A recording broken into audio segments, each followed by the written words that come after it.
सगळ्यांना. तर काल आपण ओरिएंटेशन लेक्चर बघितलं. आजपासून आपण एक 2-3 दिवस डेमो लेक्चर्स घेतोय. ओके, सो डेमो लेक्चर्स आहेत, हेच सिलेबस पुढे कंटिन्यू राहील. फक्त आता डेमो असल्यामुळे आपण एक साधारणपणे 1-1.25 तासापर्यंत घेऊ. ओके, जनरली आपले 1.25 ते 1.5 तासाचे लेक्चर्स असतील. सॉइल सायन्स पासून आपण सुरुवात करतोय. आय थिंक सगळे जॉईन झालेत. सुरू करूया. तर बाकीच्या एक्झाम्स आणि एमसीआर मध्ये, सॉरी एमसीआर म्हणतो, कृषी सेवक मध्ये काय फरक आहे लक्षात घ्या की सॉइल सायन्स मध्ये अगदी सुरुवातीपासूनचा सिलेबस सगळ्याला आहे. जसे एमसीआर असेल, ॲग्री एमपीएससी असेल, एफओ असेल, तर इथं अगदी वेदरिंग ऑफ रॉक, रॉकचे प्रकार वगैरे हे सगळं आहे. आपल्याला डिरेक्टली सॉइल टेक्स्चर किंवा स्ट्रक्चर, फिजिकल प्रॉपर्टीज पासून आपल्याला सिलेबस दिलेला आहे. सो सिलेबसला आपण स्टिकअप राहू. तुम्ही मागचे पण काही एमसीक्यू मेमरी बेस्ड बघितला, तुम्हाला लक्षात येईल की सिलेबसला स्टिकअप राहिलेला आहे. जिथं करंट ओरिएंटेड आहे तर अशा ठिकाणी मात्र थोडा बदल केलेला आहे. त्यामध्ये स्कीम्स मग करंट ओरिएंटेड विचारलेले आहेत. पण ओव्हरऑल जो स्टॅटिक पार्ट आहे ऍग्रिकल्चरचा, तर तिथे मात्र सिलेबसला स्टिकअप राहिलेले आहे. तर त्या पद्धतीने आपण बघतोय सगळं. सो पहिला याच्यातला टॉपिक आहे सॉइल टेक्स्चर, मराठी ज्याला आपण जमिनीचा पोत असं म्हणतो. आता टेक्स्चर म्हणजे काय बघा, कधी पण आपण हातात एखादी पावडर फॉर्म मध्ये गोष्ट घेतली किंवा समजा एखाद्या भिंतीला आपण टच केला किंवा एखाद्या व्यक्तीला आपण टच केला, तर आपल्याला जो फील होतो त्याला टेक्स्चर म्हणतो, बरोबर. जसं आता एखाद्या भिंतीला गिलावा केलेला नसेल तर जास्त रफ असेल, गिलावा केलेला असेल तर एकदम स्मूथ फिलिंग येईल हाताला. तर टेक्स्चरचा अर्थ आपण तशा पद्धतीने घेतोय. तर सॉइल सायन्स मध्ये काय आहे की एखाद्या सॉइल जी आहे, आता सॉइल आपण डिफाईन सायंटिफिकली कसं करतो बघा, ज्या सॉइलची सॉइल पार्टिकलची डायमीटर जे आहे, त्याचा व्यास जो आहे 2 mm पेक्षा कमी असेल, 2 mm मिलीमीटर पेक्षा कमी असेल, असेच पार्टिकल्सना आपण सॉइल कन्सिडर करतो. लक्षात येतं. तो सॉइलचं टेक्स्चर आपण ज्यावेळी म्हणतो त्यावेळी सगळ्या सॉइलची पार्टिकलची साईज जी आहे ती 2 mm पेक्षा कमी पाहिजे. मग आता सॉइलमध्ये, मातीमध्ये वेगवेगळ्या साईजचे पार्टिकल्स असतील. काही एकदम मायक्रोस्कोपिक सॉइल पार्टिकल्स असतील ज्याला आपण क्ले पार्टिकल्स म्हणतो, काही त्याच्यापेक्षा मोठे असतील, सिल्ट असतील, काहींना आपण सँड म्हणू, वालुकामय मृदा म्हणतो आपण. सँड पार्टिकलचं प्रमाण जास्त असतं. आता हे सँड, सिल्ट, क्ले ह्या तिन्ही पार्टिकलची जी साईज आहे ती लेस दॅन 2 mm च पाहिजे. ते बेसिक क्रायटेरिया आहे. त्याशिवाय आपण त्याला सॉइल म्हणणार नाही किंवा सॉइल सेपरेट्स म्हणणार नाही. ओके, सो सॉइल टेक्स्चर आपण डिफाईन कसं करू, that is the relative proportion of different soil particle sizes by weight नुसार आपण ते करतो. तर इथं बघा सँड मग आहे सगळ्यात मोठी पार्टिकल साईज, त्यानंतर मग सिल्ट येते, त्यानंतर क्ले येते. आता दिस कॅनॉट बी इझिली अल्टर्ड. हे आपण एखाद्या सॉइलचं टेक्स्चर जे आहे ते सहजासहजी आपण बदलू शकत नाही. त्यामुळे त्या सॉइलची बेसिक प्रॉपर्टी त्याला म्हणतो आपण. एक्झाम्पल देतो. आता गावाकडे बघा नदीकाठी जी जमीन असते तर त्याच्यामध्ये क्ले पार्टिकलचं प्रमाण जास्त असतं, त्यामुळे त्याला आपण जास्त फर्टाईल सॉइल म्हणतो. गावातल्या माळ रानावरची जी जमीन असते ती खडकाळ असते. ओके, तर त्यामध्ये मातीचं प्रमाण कमी असतं किंवा मातीचे कण मोठे असतात, तर त्यामध्ये सँड पार्टिकल, सिल्ट पार्टिकलचं प्रमाण माळावरच्या जमिनीत जास्त असणार आहे. आता माळावरच्या जमिनीचं जे सॉइल टेक्स्चर आहे, समजा सँडी सॉइल आपण त्याला म्हणू, तर ते आपण सहजासहजी बदलू शकतो का? नॉर्मल आपण टिलेज ऑपरेशनने, नांगरणे वगैरे करून ती बदलू शकतो का? तर नाही बदलू शकत. Okay, that is basic property. आपण मग कधी बदलू शकतो? तुम्ही उद्या म्हणाल की मी नदीकाठीची माती जी आहे, चिकन माती किंवा क्ले माती जी आहे ती मी 50 ट्रॉली आणून त्या 1 एकर मध्ये ओततो माळावरच्या जमिनीमध्ये, तर असं केल्यानंतर काय साहजिकच बदलणार आहे. पण नॉर्मली इथं काय म्हटलेलं आहे, इझिली आपण बदलू शकत नाही. म्हणजे काही कल्चरल प्रॅक्टिसेसने, इरिगेशनने, मॅनेजमेंट प्रॅक्टिसेसने आपल्याला हे इझिली बदलता येत नाही. ती बेसिक प्रॉपर्टी राहते. मग हे का महत्वाचं सॉइल टेक्स्चर? तर आता बघा मी तुम्हाला सांगितलं की नदीकाठच्या जमिनींना जास्त व्हॅल्यू का असते, कारण त्यामध्ये क्ले पार्टिकलचं प्रमाण जास्त असतं. क्ले पार्टिकलचं प्रमाण जास्त असल्यामुळं अशी माती जी आहे ती पाणी जास्त धरून ठेवते, ती जास्त सुपीक असते, त्यामध्ये न्यूट्रिएंटचं प्रमाण जास्त असतं. त्या कंपॅरिझन मध्ये खडकाळ जमीन जी आहे माळरानावरची, त्यामध्ये सँड, सिल्ट पार्टिकलचं प्रमाण जास्त असतं. अशी माती पाणी धरून ठेवू शकत नाही, न्यूट्रिएंट धरून ठेवू शकत नाही, त्यामुळं कमी फर्टाईल असते. लक्षात येते. आता इथं तुम्ही म्हणाल की सर उलट आमच्याकडे उलट झालंय, माळावरच्या जमिनीला जास्त व्हॅल्यू आहे, नदीकाठीला कमी आहे. तर हे कंटेक्स्ट नुसार बदलतं. लक्षात येते का बघा. जर तुमच्या नदीकाठीच्या जमिनीला दरवर्षी पूर येत असेल आणि पुराखाली थोडे दिवस राहत असेल, ओके, तर ते नुकसानच आहे ना. खरीप क्रॉप तुम्हाला लेट घ्यावं लागेल किंवा घेतलेलं क्रॉप नुकसानीत जाईल. अशा ठिकाणी मग हा प्रॉब्लेम आहे. किंवा दुसरा त्याला एक विषय असा असू शकतो की आता गावात जागा नाही तर सगळेजण माल रानावरती प्लॉटिंग करतायत, तर ते रेसिडेन्शियल मध्ये कन्वर्ट झालं ना, ऍग्रिकल्चर युजच नाही तिथं. मग तिथं काय तुम्हाला गुंठ्यानुसार भाव पाहिजे तितका मिळू शकतो. पण जनरली सुपीक जमीन ही नदीकाठची आहे तर त्याला भाव जास्त असेल, माळ रानावरची सँडी सॉइल आहे तर त्याला प्राइस कमी असेल. तर सॉइल टेक्स्चरचा पुढे जाऊन यूज पण तुम्हाला विचारला जाईल. तर हे लँडची व्हॅल्यू कॅल्क्युलेट करण्यासाठी किंवा कुठल्या क्रॉपला ते सुटेबल आहे.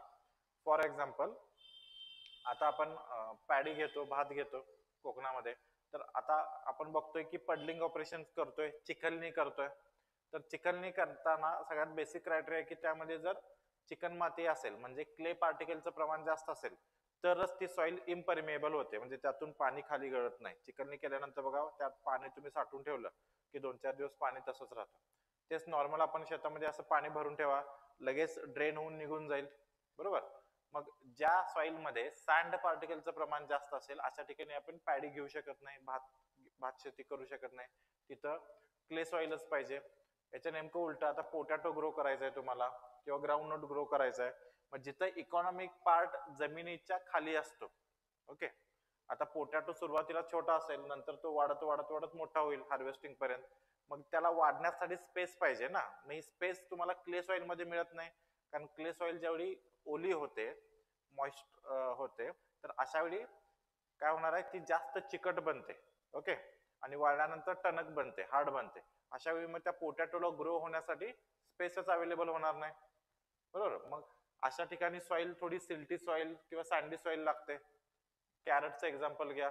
गाजर आपल्याला जमिनी खालचं इकॉनॉमिक पार्ट आहे, ते ग्रो होण्यासाठी जमीन तेवढी भुसभुशीत लागेल. तर मग हे जिथं सँडचं प्रमाण जास्त आहे अशी सॉइल आपण तिथं प्रेफर करतो, ओके. सो या सगळ्या गोष्टीसाठी आपण सॉइलचा अभ्यास करतो. सो सॉइल सेपरेट जे आहे ते आपण कशामध्ये मेजर करतोय, मिलीमीटर मध्ये. मी तुम्हाला सांगितलं 2 mm पेक्षा साईज असेल तरच त्याला आपण सॉइल पार्टिकल म्हणणार आहोत, ओके. इथपर्यंत सिलेबस समजला, लक्षात येते का? आता इथून पुढं नेमकं सँड सेल्ड पार्टिकलच्या ह्याच्यामध्ये किती फरक असतो हे जस्ट एक प्रेझेंटेशन आहे की तुम्हाला लक्षात यावं की जशी साईज कमी होत जाईल तशा कशा प्रॉपर्टी बदलत जातात. जस्ट इमॅजिन करा की हा मोठा जो पार्टिकल आहे हा सँड पार्टिकल आहे. आता सँड आपण ज्यावेळी म्हणतो त्यावेळी रिअल लाईफ मधली वाळू डोळ्यासमोर आणू नका, ती खूपच मोठी असते. त्या वाळू मधली जी एकदम बारीक वाळू असते, जर आपण आपल्या बोली भाषेत रेती म्हणतो, ओके, तर ती तुम्ही म्हणू शकता 2 mm पर्यंतची साईज आहे, ते सँड पार्टिकल्स. पण मोठे मोठे खडे असतात ते सँड पार्टिकल्स मध्ये येत नाहीत, ओके.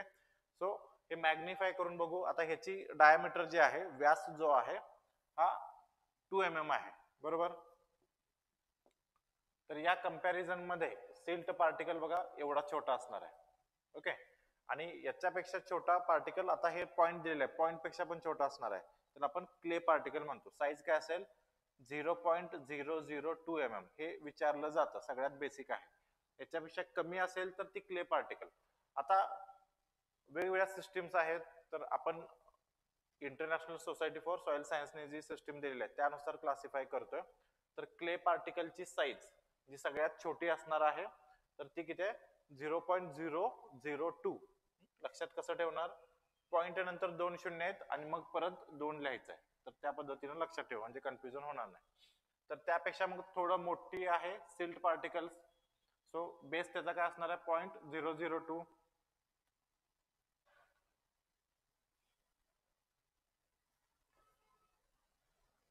एकच मिनिट, सॉरी.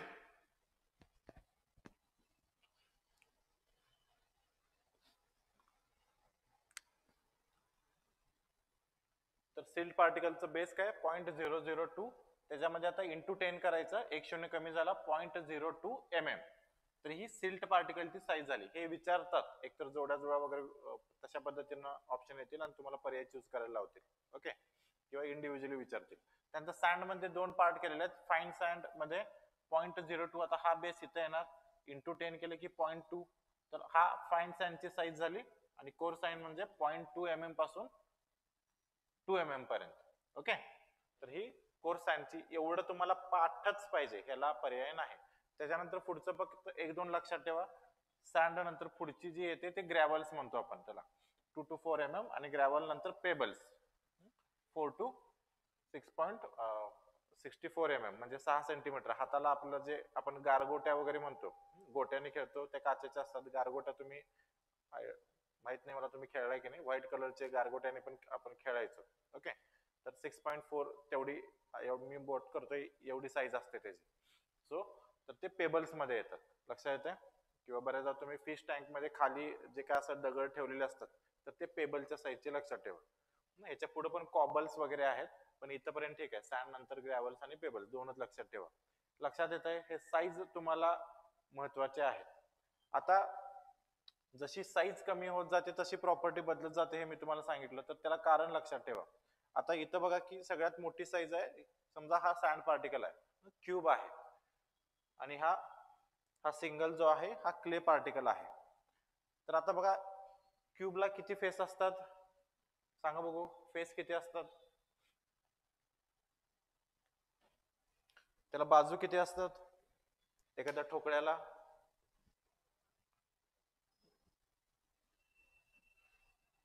किती असतात?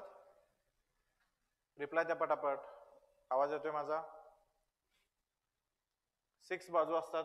इथं तुम्हाला दिसताना दिसतायत 3, 1, 2, 3. ह्याच्या खालची 4थी बाजू, ह्याच्या ही मागची 5वी, आणि ह्याच्या मागची 6 बाजू, बरोबर? मग ह्या एवढ्या पार्टिकल साईजचा सरफेस एरिया म्हणजे या 6 बाजू झाल्या, लक्षात येते. मग आता याच्यातून एवढा छोटा पार्टिकल आपल्याला बाजूला काढायचा आहे. मग असे आपण समजा तुकडे केले, चाकून असं कापून घेतलं, तर एक तुकडा ह्या साईजचा होईल. आता इथं बघा, ह्या पोर्शनला बघा, ह्या एक छोट्या क्यूबचं बघा. तर ह्या क्यूबच्या बाबतीमध्ये काय होईल, ज्यावेळी हा मोठ्या पार्टिकलचा पार्ट होता त्यावेळी फक्त 3च फेस एक्सपोज होत्या. हा बाहेर काढल्यानंतर ह्याच्यामध्ये 3 फेस ऍड झाले, बरोबर? ह्याच्या मागची वगैरे सगळीच बाजू एक्सपोज झाली. त्यानंतर ह्याच्या सेंटरला बरोबर असेल, त्याची तर कुठलीच बाजू एक्सपोज नाही आहे, त्याला पुन्हा तेवढेच छोटे पार्टिकल केले की त्याची तेवढी सरफेस एरिया वाढेल. इथं ह्या इकडचं घ्या, इथली आणि इथली दोनच साईज इथे एक्सपोज आहेत. हा बाजूला क्यूब काढला की त्याच्या पण 6 फेस जे आहेत ते एक्सपोज होतील. मला सांगायचं हे आहे की जसं आपण एखाद्या सॉइल पार्टिकलचे तुकडे करत जाऊ तसा त्याचा सरफेस एरिया वाढतो, लक्षात येते. याचा प्रॅक्टिकल सिग्निफिकन्स काय बघा. आता तुमच्याकडे ऊसाची शेती असेल तर काही ठिकाणी ऊसाचं पाचट आहे ते जाळतात, काही ठिकाणी सरीमध्ये ते कुजवतात. आता बऱ्याच शेतकऱ्यांची तक्रार असते की हे ऊसाचं पाचट लवकर कुजत नाही. मग काही शेतकरी काय करतात, ते कडबा कुट्टीमधून ते कटिंग करून आणतात आणि थोडं चॉप केलेलं जे पाचट आहे ते मग सरीमध्ये टाकतात. आता ह्याच्यानी मग डिकम्पोजिशनची प्रक्रिया, ते विघटनची प्रक्रिया फास्ट कशी होते, जसं आपण एखादं गोष्ट ब्रेक करू तसा त्याचा सरफेस एरिया एक्सपोज होतो ना जास्तीत जास्त, आणि जेवढा सरफेस एरिया एक्सपोज होईल तेवढे त्याच्यावरती मायक्रो ऑर्गॅनिझम्स काम करायला लागतात. मायक्रो ऑर्गॅनिझमना एक्स्ट्रा सरफेस एरिया मिळतो, लक्षात येतं. त्यामुळं जसे पार्टिकल साईज कमी कमी होत जाईल तसं त्याचा सरफेस एरिया वाढत जातो. म्हणजे इथं पुन्हा ह्या डायग्राम मध्ये बघू आपण. आता ह्या व्हॉल्यूमचा एक पार्टिकल आहे सँड, बरोबर?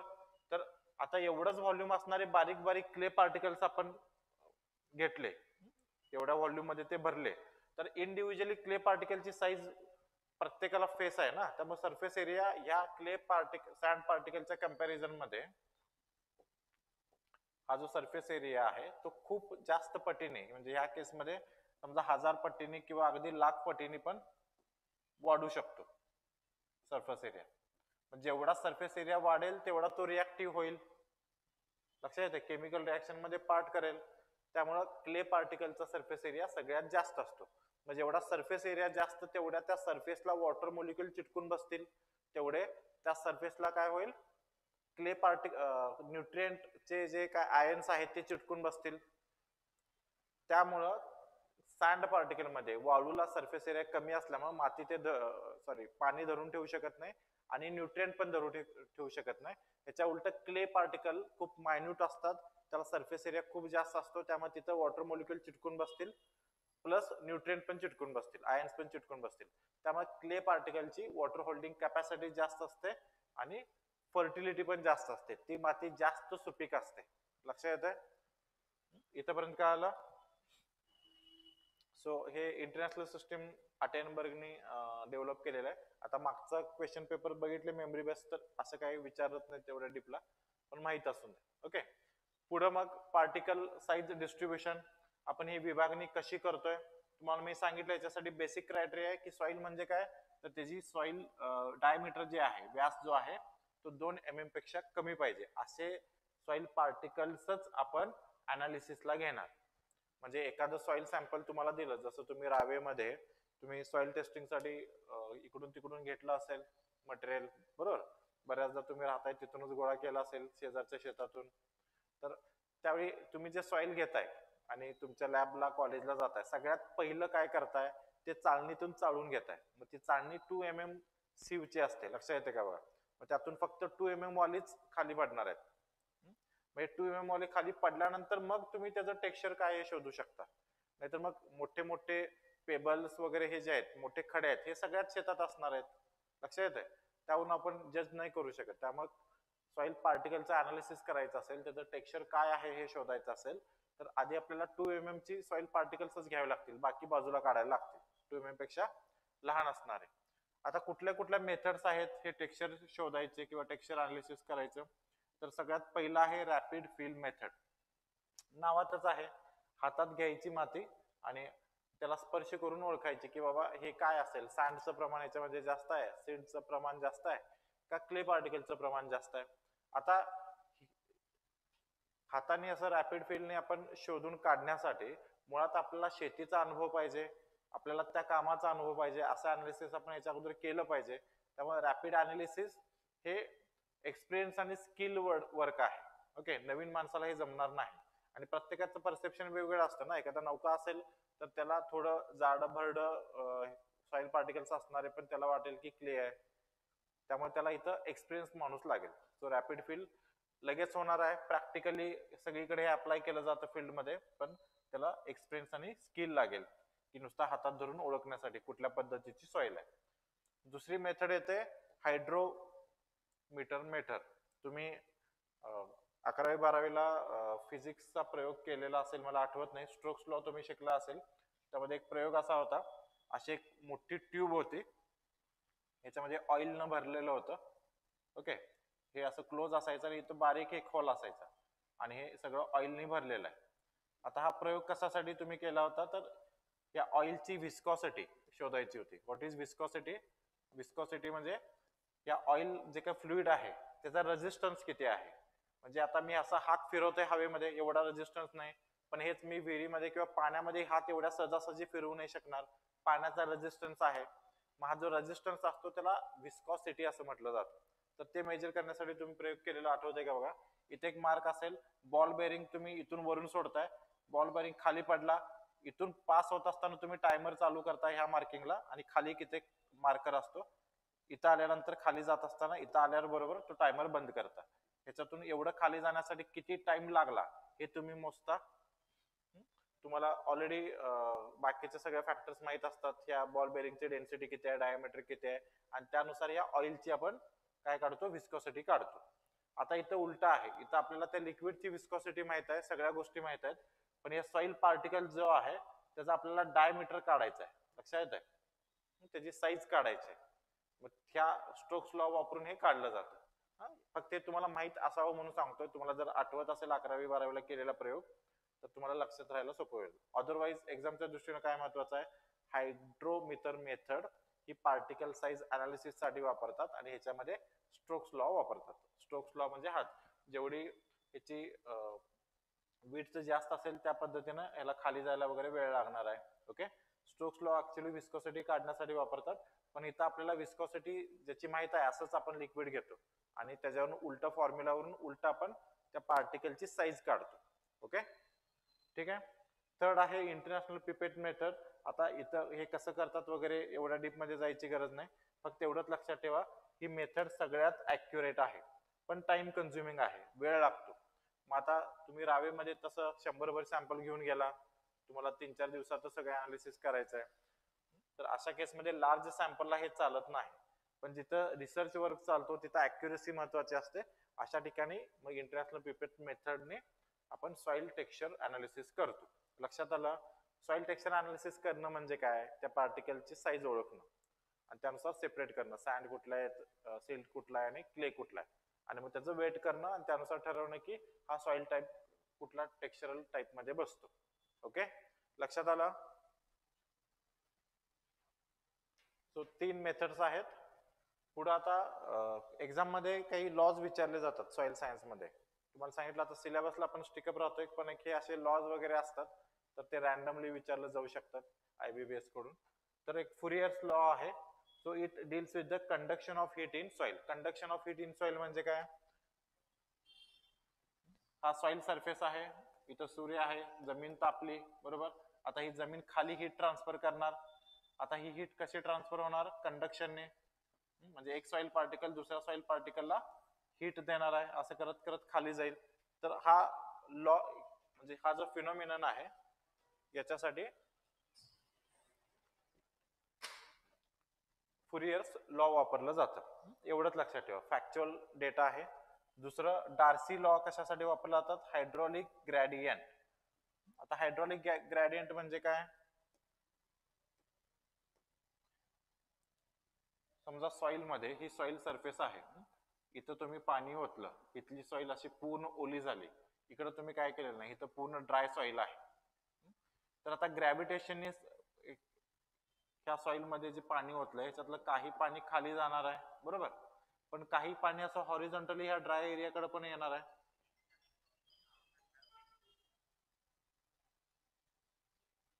या ड्राय एरियाला पण येणार आहे. ओके, डार्सी लॉ आहे. तर हायड्रॉलिक ग्रॅडियंट म्हणजे काय? ग्रॅडियंटचा अर्थ काय? तर डिफरन्स. हायड्रॉलिक म्हणजे काय? लिक्विड. तुम्ही हायड्रॉलिक कुठे शब्द ऐकला आठवतंय?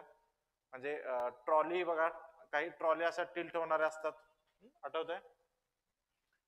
हे ट्रॅक्टर असेल त्याच्या मागे जी ट्रॉली असते, तर त्यातून असा एक खांबासारखा येतो आणि ही ट्रॉली अशी उलटी होते, म्हणजे इकडे ट्रॅक्टर काढू आपण. ओके, आणि याच्यातून माल मग इकडे खाली पडतो. लक्षात येतंय? तर हा हा जो असतो ह्याला हायड्रॉलिक बार म्हटलं जातं. हायड्रॉलिक बार का म्हटलं जातं? इंजिन मधून काही लिक्विड इंजेक्ट केलं जातं आणि हा बार असा फुगायला लागतो, म्हणजे मोठा व्हायला लागतो, त्याच्यामुळे हे टिल्ट होतं. तर हे सगळीकडे वापरतात. इव्हन ब्रेकिंग सिस्टीम आपल्या 4 व्हीलर मध्ये ह्या हायड्रॉलिक सिस्टीम वरती चालतात. तर हायड्रॉलिक म्हणजे लिक्विड, ग्रॅडियंट म्हणजे डिफरन्स.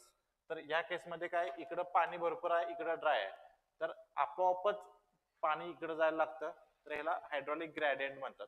तर ही जी मुवमेंट आहे ह्याच्यासाठी डार्सीज लॉ आहे. ओके, आणि तिसरा आहे fix law, deals with the diffusion of gases in the soil. म्हणजे आता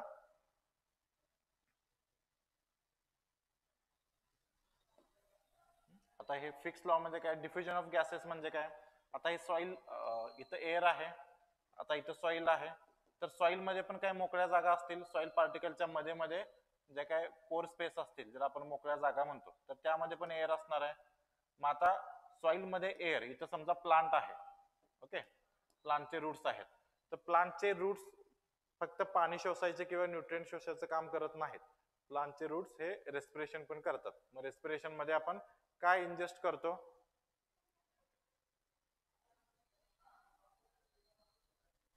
काय इंजेस्ट करतो आपण? काय घेतो?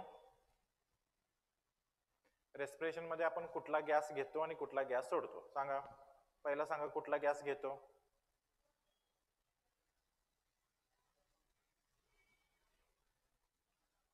बरोबर, ऑक्सिजन आपण घेतो आणि काय सोडतो? Carbon dioxide.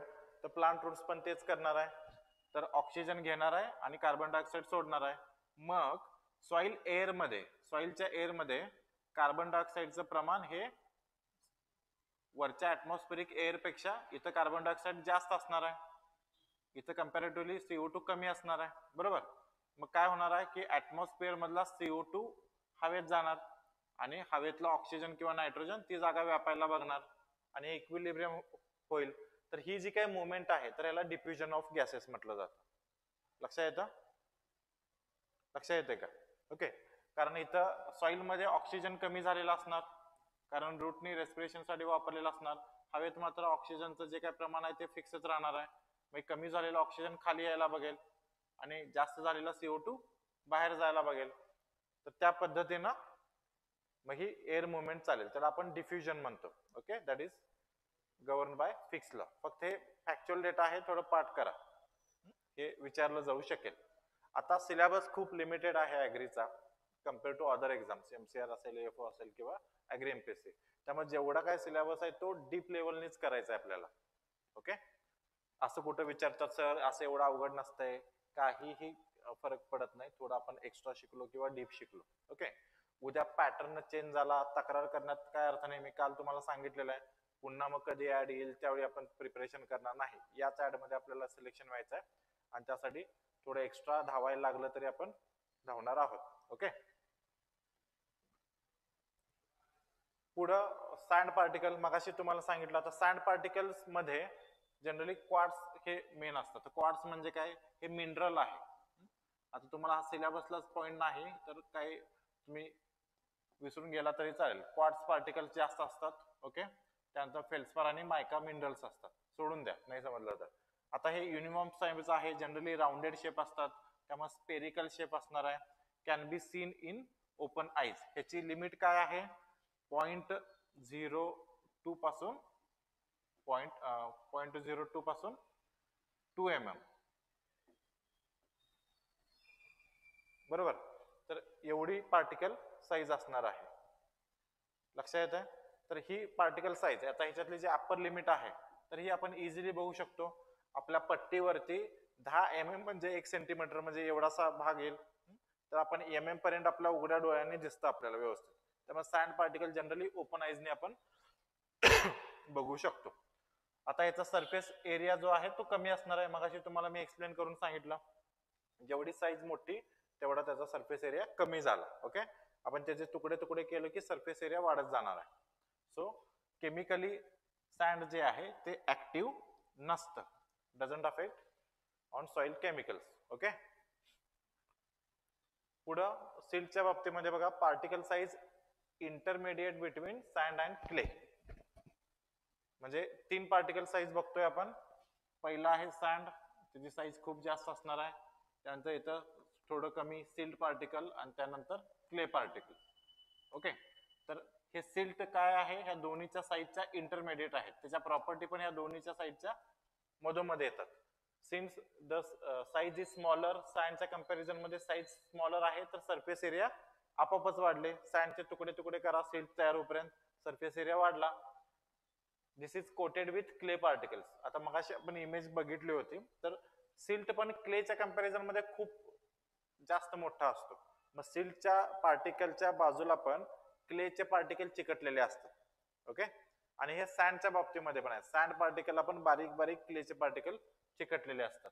Okay, so can be seen under microscope only. फक्त मायक्रोस्कोप मध्ये आपल्याला दिसू शकतं. मग आता सँड आणि सिल्ट पार्टिकल जे आहे त्याला आपण काय म्हणतो, स्केलेटन म्हणतो, सांगाडा. ओके, स्केलेटन का म्हणतो, आता ह्युमन बॉडीमध्ये बघा, आपल्या हाडामध्ये आपल्या बॉडीमध्ये हाडच नसते तर आपल्याला जो काय आता शेप मिळालेला आहे तसा शेप मिळाला असता का, तर मग सॉइलचं तसं आहे. सॉइलचं स्ट्रक्चर देण्याचं काम जे आहे ते सँड आणि सिल्ट हे करतात. त्याच्या भोवती मग कोटिंग असतं. जसं आपल्या हाडांच्या भोवती मसलचं कोटिंग आहे, त्याच्यावरती फॅट टिश्यूज आहेत, बारीक बारीक सेल्स आहेत, नंतर स्किनचा लेअर आहे. बरोबर, तर ह्याच्यातला बेस काय आहे, की हात आपण हलवतो किंवा हात असा सरळ उभा केला, हे का, ह्याच्यामध्ये हाडच नसतं तर तो कसाही लेचा पेचा हल्ला असता ना. लक्षात येते. तर स्केलेटन का म्हटलं जातं, कारण हे स्ट्रॉंग बॉडीज आहेत, ह्याच्या भोवती क्ले चिकटलेला असतो. सो हे विचारलं जाऊ शकेल की which of the following particles are called as skeleton of soil. So sand आणि सिल्टला मिळून. लक्षात येते.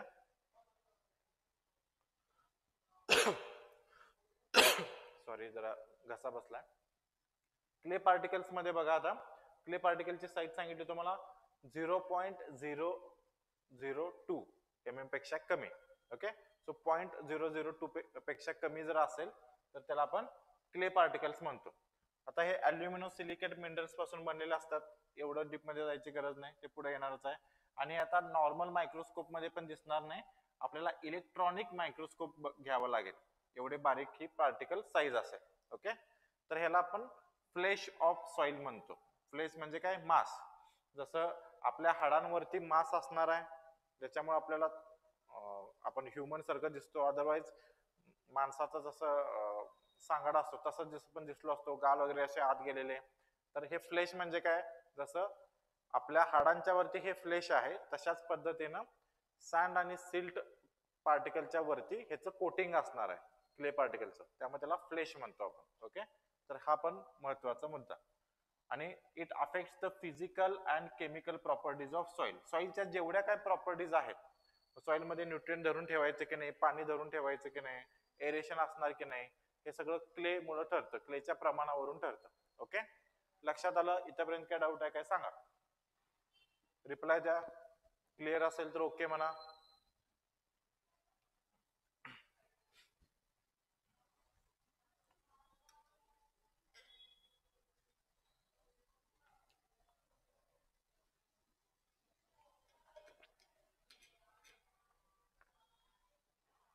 गुड, पुढे जाऊ.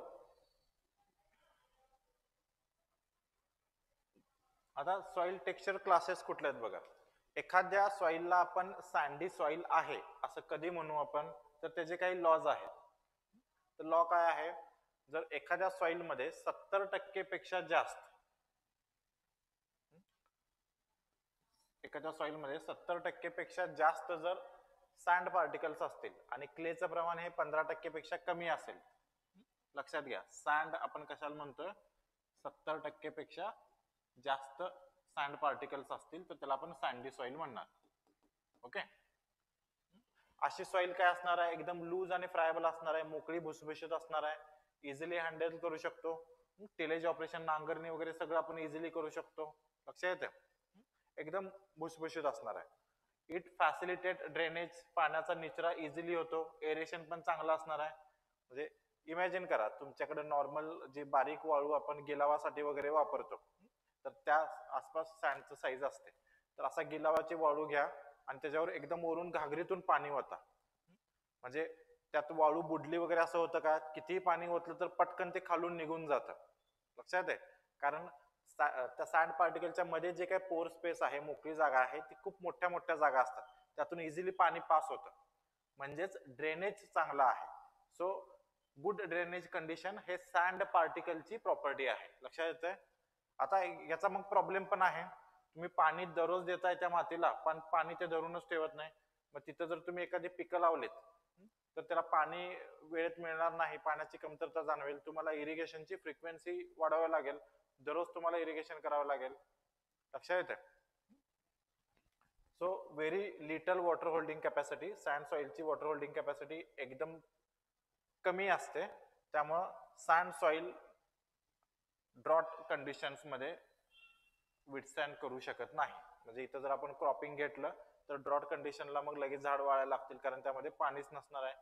So this is unsuitable for dry farming.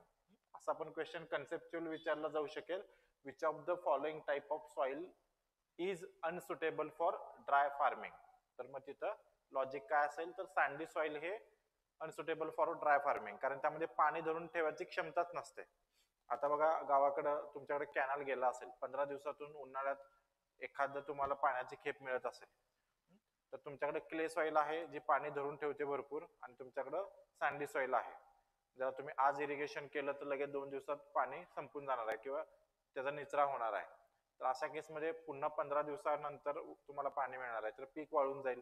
त्यामुळे ड्राय लँड एरियामध्ये किंवा ड्राय एरियामध्ये सँडी सॉइल चालत नाही. ओके, आता जसं पाणी धरून ठेवत नाही तसं मग न्यूट्रिएंट पण धरून ठेवू शकत नाही. So poor storage house of plant nutrient. Organic matter, सेंद्रिय पदार्थ पण ह्याच्यामध्ये कमी असतात, त्यामुळे याला हलकी जमीन किंवा लाईट सॉइल म्हणतो आपण. आता ह्याच्यातून थोडंफार जे काही प्लांट न्यूट्रिएंट असतील ते पाण्यामध्ये विरघळतात आणि निघून जातात, त्याला आपण लिचिंग लॉस म्हणतो. म्हणजे लिचिंग हा कॉन्सेप्ट बऱ्याच ठिकाणी येईल.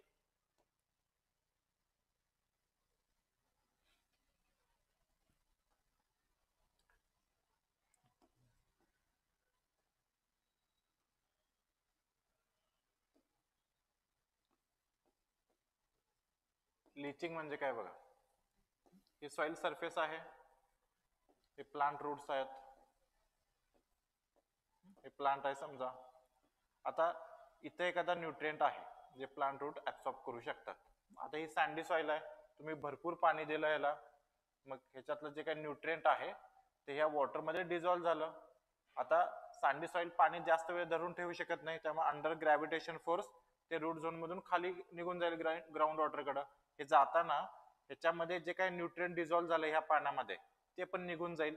त्याला आपण लिचिंग लॉस म्हणतो. लक्षात येतंय? म्हणजे पुन्हा हे फर्टिलायझर मध्ये पण येऊन जाणार आहे. नायट्रोजन फर्टिलायझर्स मध्ये आपण जे युरिया टाकतो त्याचं कन्व्हर्जन सुरुवातीला अमोनियामध्ये होतं, अमोनियाचं कन्व्हर्जन नायट्रेट मध्ये होतं. आता नायट्रेट जे आहे दिस इज हायली वॉटर सोल्युबल. मग आता अशा वेळी तुम्ही एकदम गरगरीत पाणी दिलं, फ्लड इरिगेशन केलं आणि ड्रेनेज कंडिशन्स एकदम स्ट्रॉंग असतील तर ते नायट्रेट पहिला एकतर त्या सॉइल सोल्युशन मध्ये विरघळून जाईल आणि जसं पाणी निघून जाईल तसं ते पाण्याबरोबर नायट्रेट पण निघून जाईल. त्याला आपण लिचिंग लॉसेस म्हणतो. Okay. What is dry farming वगैरे जे आहे डिसोजा ते आपण पुढे ड्रायलँडला बघू. ओके. ड्राय फार्मिंग आता सध्या फक्त एवढंच बघा, आपल्याकडे खूप बिगिनर पासून पण स्टुडंट आहेत त्यामुळे एकाच वेळी सगळं कॉम्प्लेक्स करायला नको. आता फक्त ड्राय फार्मिंगचं एवढंच लक्षात ठेवा की इथं पाऊस खूपच कमी पडतो. आता पुन्हा त्यात प्रकार आहेत, ड्राय फार्मिंग वेगळा, ड्रायलँड वेगळा आणि रेनफेड वेगळा. ओके. तर हे सगळं पावसावरतीच अवलंबून आहेत या तिन्ही शेतीचे प्रकार, पण याच्यामध्ये पावसाच्या प्रमाणावरती बराचसा फरक पडतो. तर ड्राय फार्मिंग म्हणजे एकदम कमी, extreme low level of rainfall, बरोबर. त्यापेक्षा जास्त असेल तर ड्रायलँड म्हणतो. आणि रेनफेड म्हणजे आपल्याकडची आपण जमीन पश्चिम महाराष्ट्रातली वगैरे किंवा कोकणातली किंवा इव्हन विदर्भातली आपण रेनफेड या कॅटेगरीमध्ये मोजू शकतो. मग किती पाऊस पडला पाहिजे मग आपण रेनफेड म्हणणार, ड्रायलँड म्हणणार, हे आपण पुढे आपल्याला सिलेबसला टॉपिक आहे तिथं बघू. ओके. लिचिंग समजलं का तुम्हाला?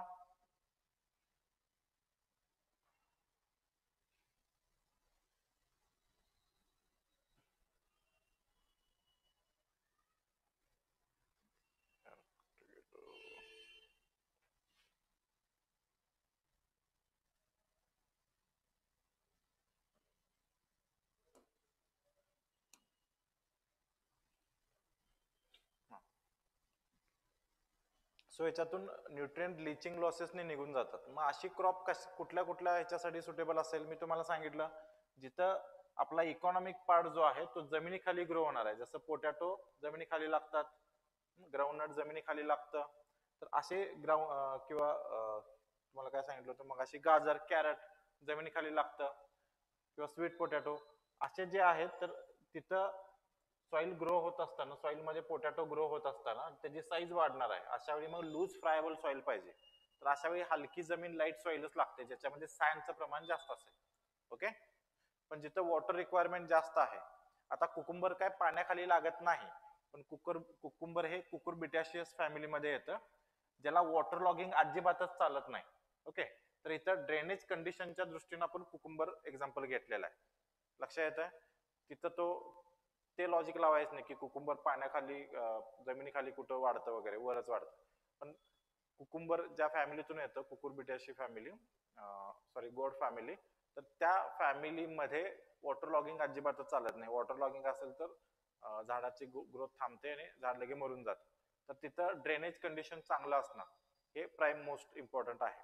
किंवा मग तुम्ही अगदी कुठलेही ड्राय हे घ्या, समजा आता ज्वार किंवा बाजरा तुम्ही घेतला आणि नदी किनारी लावलाय आणि 15 दिवस पूर आलाय आणि 15 दिवस पुराच्या पाण्यातच आहे, तर ह्या पिकांना वॉटर लॉगिंग नाही चालत. हे ड्रॉट रेजिस्टन्स क्रॉप आहे. लक्षात येते? तर तशा पद्धतीनं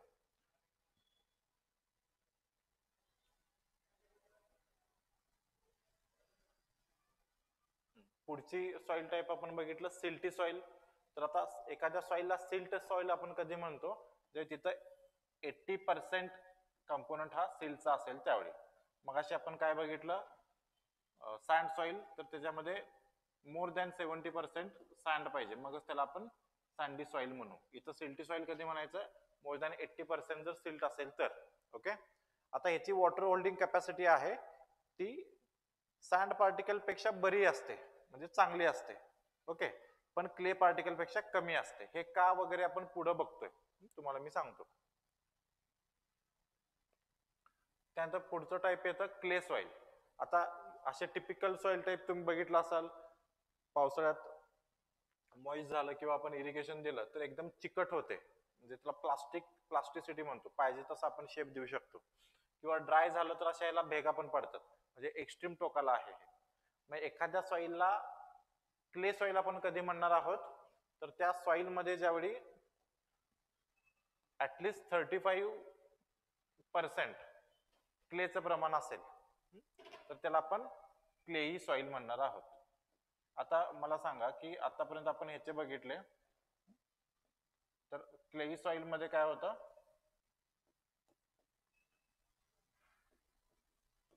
तर क्लेई सॉइल मध्ये काय की 35% ऍटलिस्ट पाहिजे, पण इकडं सिल्ट सॉइलला सिल्टी सॉइल म्हणायचं असेल तर 80% पाहिजे.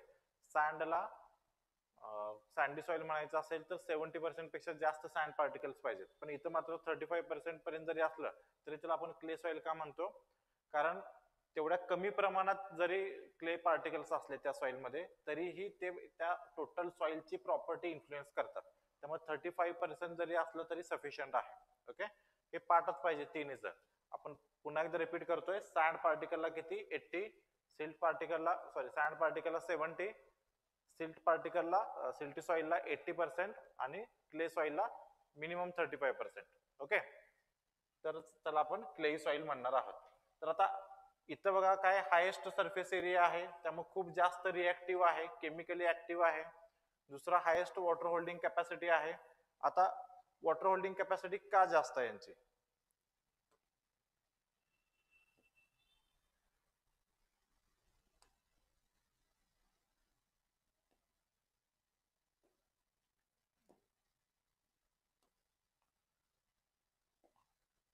आता वॉटर होल्डिंग कॅपॅसिटी का जास्त असेल बघा. सँड पार्टिकल, समजा हे सगळे सँड पार्टिकल्स आहेत असे,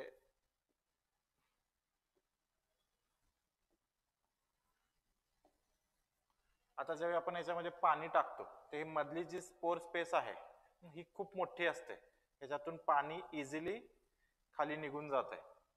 लक्षात येत आहे, ग्रॅव्हिटेशन फोर्स याच्यावरती जास्त असतो. हे सॉइल पार्टिकल्स आहेत, ते वॉटर मॉलिक्यूलला जास्त फोर्सने थांबवून ठेवू शकत नाहीत. ह्याच्या कंपॅरिझन मध्ये जर तुम्ही इकडे बघितलं क्ले पार्टिकल्स, आता हे पेनाने दाखवू पण नाही शकत, पण इमॅजिन करा म्हणून मी थोडं थोडं छोटं दाखवतोय असं. तर हे क्ले पार्टिकल्स असे असतील. ओके, तर ते एकमेकाला खूप क्लोजली असोसिएटेड असतील आणि त्यांच्यामध्ये पण ओपन स्पेस असेल, पोर स्पेस असेल, पण त्याची साईज खूप कमी असणार आहे. लक्षात येत आहे, त्यामुळे ज्यावेळी तुम्ही हे पाणी टाकता ह्याच्यामध्ये, त्यावेळी इथल्या मधल्या पोर स्पेस मध्ये जे काही पाणी जाऊन थांबणार आहे, ओके, तर त्यांना क्ले पार्टिकल जे आहेत ते फोर्स ऑफ अट्रॅक्शनने धरून ठेवणार आहेत. मग ह्याच्यावरती ग्रॅव्हिटेशन फोर्स ऍक्ट होत नाही. ओके, त्यामुळे खूप वेळ पाणी या क्ले पार्टिकल्सच्या स्पेसमध्ये धरून ठेवलं जातं, जे की इथं वाळूमध्ये सँडमध्ये शक्य नसतं. लक्षात येतंय, त्यामुळे याची वॉटर होल्डिंग कॅपॅसिटी वाढते. तुम्ही ब्लॅक कॉटन सॉइल मध्ये बघा, काळ्या जमिनीमध्ये आता शुगर केन बऱ्याच ठिकाणी ग्रो करतो आपण तिथं, तर एकदा पाणी दिलं की ऍटलीस्ट 10 दिवस तरी तुम्हाला पाणी द्यावं लागत नाही, पूर्ण फ्लड इरिगेशन चांगलं पाणी दिलेलं असेल तर. का, कारण मग तेवढी पाणी धरून ठेवायची त्या क्षमता असते, तेच माल रानावरती तेवढं पाणी धरलं जाऊ शकत नाही. त्याला कारण हे आहे, इथं मॅक्रो पोर्स असतात. मॅक्रो म्हणजे मोठं, ओके, ती साईज वगैरे आपण नंतर बघू, पुढे येईल पोरोसिटी मध्ये. तर इथं मॅक्रो पोर्स असतात आणि इथं मात्र मायक्रो पोर्स असतात. त्यामुळे हे धरून ठेवलं जाईल पाणी सगळं. लक्षात येते, मग ह्याच्यामध्ये कॅपिलरी मुवमेंट होते. तर कॅपिलरी मुवमेंट म्हणजे काय, तुम्ही एक साधा प्रयोग केला असेल बघा, तुम्ही ज्यावेळी स्ट्रॉ मधून पाणी पित असाल, समजा आपण एक प्रयोग करू की एक बीकर आहे, याच्यामध्ये वॉटर आहे आणि याच्यामध्ये एकदम बारीक स्ट्रॉ तुम्ही टाकलेले आहे. ओके, एकदम बारीक. तुम्ही त्या बीकर मधून त्या स्ट्रॉ कडे बघितलं तर ही लेवल आहे वॉटरची, बरोबर, पण या स्ट्रॉ मध्ये मात्र इथपर्यंत पाणी आलेलं असतं, थोडं वरती पाणी आलेलं असतं. कधी ऑब्झर्व करून बघा तुम्ही. ओके, तर हे का होतं सॉरी, तर हे का होतं, कारण कॅपिलरी मुवमेंटने हे स्ट्रॉचे जे सरफेस आहे ते पाणी ओढायला बघतं, फोर्स ऑफ अट्रॅक्शन, त्याला कॅडेजन फोर्स म्हणतो, पुढे येईल ते. तर तशा पद्धतीने जेवढे मायन्यूट पार्टिकल साईज असेल, जेवढी स्पेस कमी कमी कमी असेल तेवढं फोर्स ऑफ अट्रॅक्शन जास्त असणार आहे, जे की क्ले सॉइल मध्ये असतं. लक्षात आलं?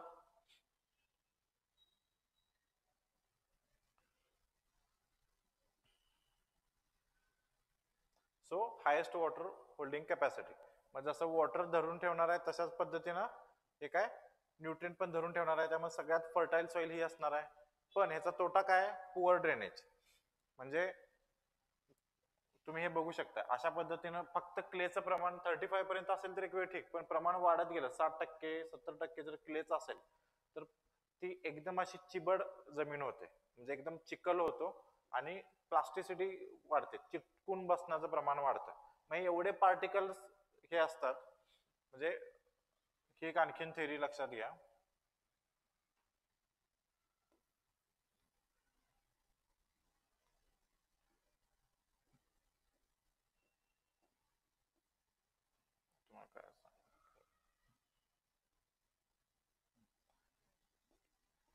ते सॉइल आहे तर हे आता सॉइल पार्टिकल जे आहे ते असे आहेत एकदम बारीक बारीक बारीक. ओके, आणि इथं क्लेचंच प्रमाण जास्त आहे, ह्याच्यावरती लेअर पण या क्लेचंच आहे. आता हे तुम्हाला दिसतंय पण हे दिसणार पण नाही तुम्हाला, आता कॅमेरात दिसावं म्हणून मी थोडं मोठं काढतोय. असं ज्यावेळी हे क्ले पार्टिकलचं प्रमाण जास्त असेल तर नो डाऊट ह्याच्यामध्ये जी स्पेस असेल त्याच्यामध्ये वॉटर जाऊन बसेल, पण ओव्हरऑल ह्याच्यातून पाणी पास नाही होणार. लक्षात येतं का बघा? अगेन याचं प्रॅक्टिकल एक्झाम्पल देतो. आधी आपण आता घरामध्ये इकडं प्लास्टिकचे टँक वापरतो आपण छतावरती वगैरे, पण जुन्या काळामध्ये बघा खाली थोडं खोदून हौद बांधला जायचा, पाण्याचा हौद बांधला जायचा. आता त्यातून पाणी लीक होऊ नये म्हणून काय केलं जायचं, हौदाच्या आतून बघा पूर्ण एकदम बारीक ह्याच्याने सिमेंट आणि एकदम बारीक वाळूने त्याला गिलावा केलेला असतो, आतल्या साईडने लाइनिंग दिलेलं असतं. ऑब्झर्व केलंय? ओके, मग हे आता सिमेंट पार्टिकल तर खूपच छोटे असतात, मग त्याचा तुम्ही लेयर दिला की त्यातून पाणी पासच होऊ शकत नाही. लक्षात येतंय? म्हणजे ही कॉन्सेप्ट थोडी समजायला बघा कसं आहे की या पार्टिकल्स मध्ये वॉटर जाऊन बसणार आहे, पण नुसता सँड पार्टिकल्सच असतील तर ह्याच्यातून ते पास इझिली नाही होऊ शकत. म्हणजे हेच कारण आहे की जेव्हा आपण चिखलणी करतो एखाद्या जमिनीमध्ये भात लावण्यासाठी, त्यावेळी त्यातले जे काय क्ले पार्टिकल्स असतात ते एकत्र येतात आणि सगळ्यात खाली मग सँड पार्टिकल, त्याच्यानंतर सिल्ट पार्टिकल आणि सगळ्यात शेवटी क्ले पार्टिकल सेटल होतात. मग क्ले पार्टिकल एकदा सेटल झाले की त्यातून पाणी पासच होऊ शकत नाही. आणि ही प्रॉपर्टी लागणार आहे कारण आपल्याला भात ग्रो करायचा आहे, भातामध्ये कंटिन्युअस एक 5-10 सेंटीमीटरचं पाण्याचं लेअर आपल्याला ठेवायचं आहे. हे जर आपण चिखलणी नाही केली, regular sand silt clay mix असतील त्यामध्ये, तर त्यातून पाणी इझिली पास होईल, आपल्याला ते पाण्याची लेवल मेंटेन करता येत नाही. त्यामुळे आपण चिखलणी करतो ज्याच्यामध्ये हे सगळे क्ले पार्टिकल सेपरेट होतात आणि ते एकत्र सेटल होऊन ते पूर्ण इम्परमेएबल लेअर होतो. इम्परमेएबल लेअर म्हणजे त्यातून काहीच पास नाही होणार. लक्षात येत आहे? मग ह्याचा अर्थ काय?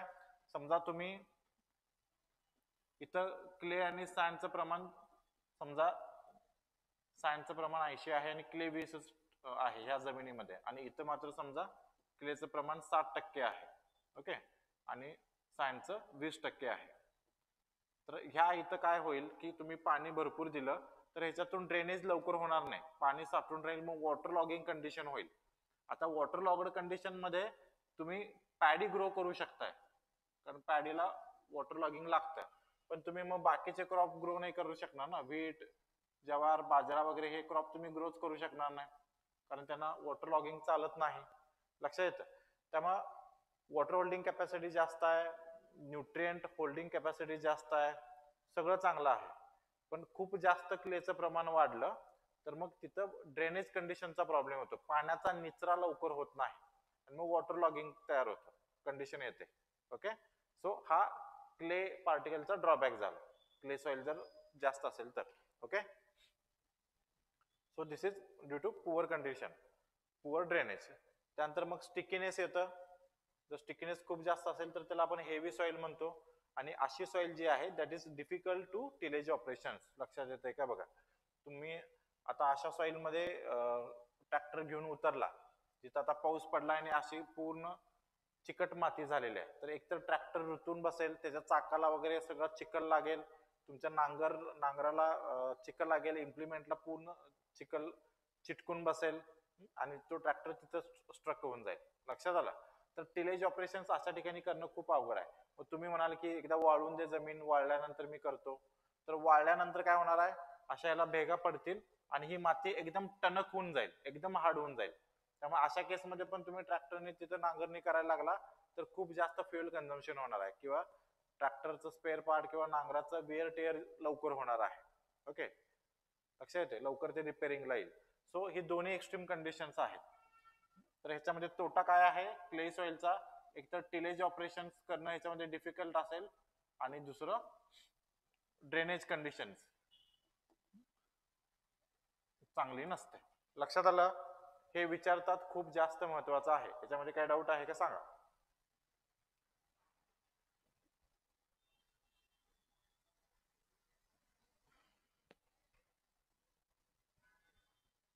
काय आहे का डाऊट? Yes no?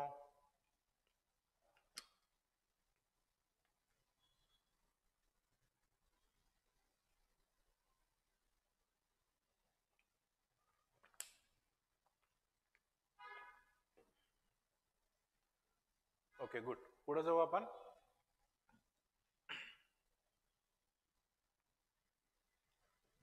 आता लोम हा काय सॉइल सेपरेटचा पार्ट नाही, पण टेक्स्चरल क्लासेस आहे. लोम हा काय सेपरेट पार्टिकल साईज नाही आहे. पण आता आपल्याला सँडचं माहित आहे, सँडचा प्रॉब्लेम काय की वॉटर होल्डिंग करू शकत नाही, न्यूट्रिएंट त्यामध्ये नसतात. त्यानंतर क्लेचा प्रॉब्लेम काय की ड्रेनेज कंडिशन पुअर आहे. ओके, त्यामुळे टिलेज ऑपरेशन डिफिकल्ट होतात. मग आपण असं करू शकतो का की बाबा क्ले पार्टिकल्स आणि सँड पार्टिकल्स आणि सिल्ट पार्टिकल्स, तर असं कॉम्बिनेशन करायचं की जे ऍग्रिकल्चर साठी चांगलं असेल, म्हणजे त्यामध्ये बऱ्यापैकी पाणी धरून ठेवलं जाईल, पण पाणी खूप एक्सेस झालं तर पाणी ड्रेनेज पण, निचरा पण इझिली होईल.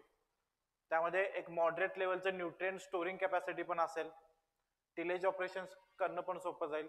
अशी एक आयडियल सॉइल करता येईल का? तर करता येईल. त्याला आपण लोम म्हणतो किंवा लोमी सॉइल म्हणतो. सो लोमी सॉइल म्हणजे काय बघा, this is defined as a mixture of sand, silt, clay particles that exhibit the properties of those separate in about equal proportions. आता ह्याचा अर्थ काय, सँड, सॉइल आणि सिल्ट तिघांची प्रॉपर्टी वेगवेगळी आहे. आता तुम्हाला सांगितलं सँड मध्ये ड्रेनेज खूप चांगला आहे, क्ले मध्ये न्यूट्रिएंट स्टोरेज चांगला आहे, वॉटर होल्डिंग चांगले आहे, आणि सिल्टची प्रॉपर्टी या दोघांच्या मध्ये आहे. लक्षात येते? मग आपण अशी सॉइल तयार करायची की या तिघांचे प्रॉपर्टीज आहेत ते इक्वली होईल. म्हणजे सँडची चांगली प्रॉपर्टी काय, ड्रेनेज चांगला आहे, क्लेची चांगली प्रॉपर्टी काय, न्यूट्रिएंट स्टोअर हाऊस आहे, वॉटर होल्डिंग कॅपॅसिटी चांगली आहे. सिल्टची ह्या दोघांच्या मध्ये प्रॉपर्टी आहे, सिल्ट ऑलरेडी मिडियमच आहे दोन्ही कॅटेगरीमध्ये. तर या तिघांची प्रॉपर्टी एकत्र आणणं आणि आयडियल सॉइल तयार होणं म्हणजे लोम सॉइल. सो इथं काय म्हटलेलं आहे की exhibits the properties of those separates in about equal proportions. म्हणजे प्रॉपर्टी इक्वल प्रोपोर्शन्स पाहिजेत. आपण sand, silt, clay one third पद्धतीने घेणार नाही. म्हणजे 33.33 काय झालं, सँड झालं, पुन्हा 33.33 सिल्ट झालं, आणि परत 33.33 एवढं आपण इक्वल प्रोपोर्शन मध्ये मग क्ले घेतला, बरोबर. तर हे असं घेणं नाही. लक्षात येते का बघा, म्हणजे इथं तुम्ही equal weighted sand, silt, clay घ्यायचं नाही, यांची प्रॉपर्टीज इक्वल दिसले पाहिजे. लक्षात येतं? त्यामुळे नॉट नेसेसरी की तुम्ही हे प्रत्येक पार्ट वन थर्ड घेऊन लोम सॉइल तशी तयार होणार नाही. कारण आपण बघितलंय क्ले पार्टिकल्स 35% पर्यंत जरी आपण त्या सॉइल मध्ये नेलं तरी त्याला आपण क्ले सॉइल म्हणणार आहे, तर आपण लोम म्हणणार नाही. त्यामुळे इथं इक्वल प्रपोर्शन ऑफ प्रॉपर्टीज म्हटलेलं आहे, वेट म्हटलेलं नाही, हे लक्षात घ्या. पुन्हा खाली आहेत स्टेटमेंट मी जे सांगतोय ते.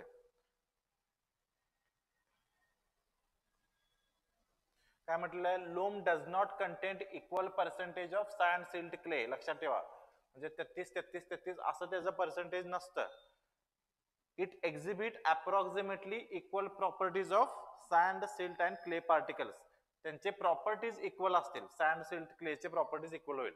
मग ऍग्रिकल्चर साठी लोम आणि सिल्ट लोम ही सॉइल सगळ्यात बेस्ट समजली जाते ऍग्रिकल्चर क्रॉपिंग साठी. ओके, मग यांचं आयडियल कंपोजिशन काय असलं पाहिजे बघा.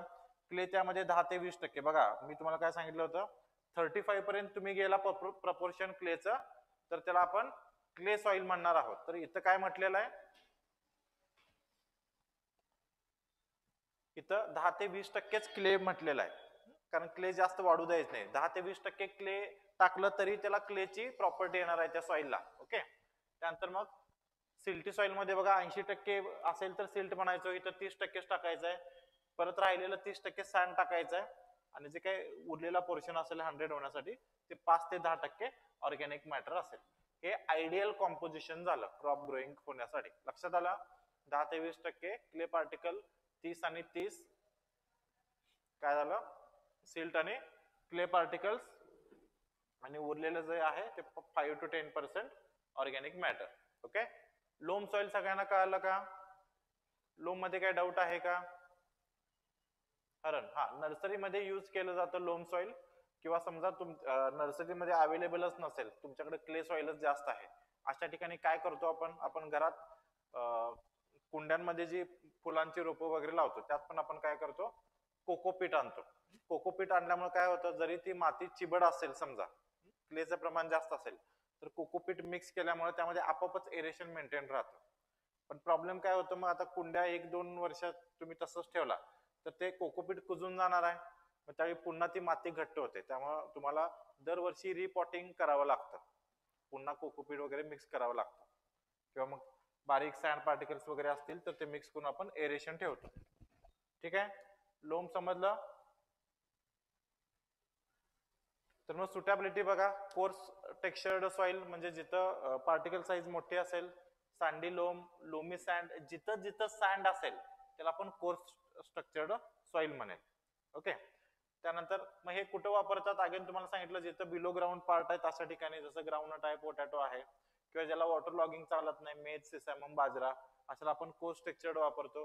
फाईन टेक्स्चर्ड म्हणजे काय, ज्याच्यात क्लेचं प्रमाण जास्त आहे, तर अशा ठिकाणी मग जिथं जिथं क्ले आहे, जसं क्ले आहे, सिल्टी क्ले आहे, सँडी क्ले आहे, क्ले लोम आहे, लोम आणि क्ले जिथं लिहिलं असेल ते फाईन टेक्स्चर. मग व्हीट, राईस, जवार, ग्राम, कॉटन, बनाना वगैरे अशा ठिकाणी आपण वापरतो. मीडियम टेक्स्चर नाही विचारलं जाणार, फाईन आणि कोर्सच आपल्याला महत्वाचा आहे. ओके.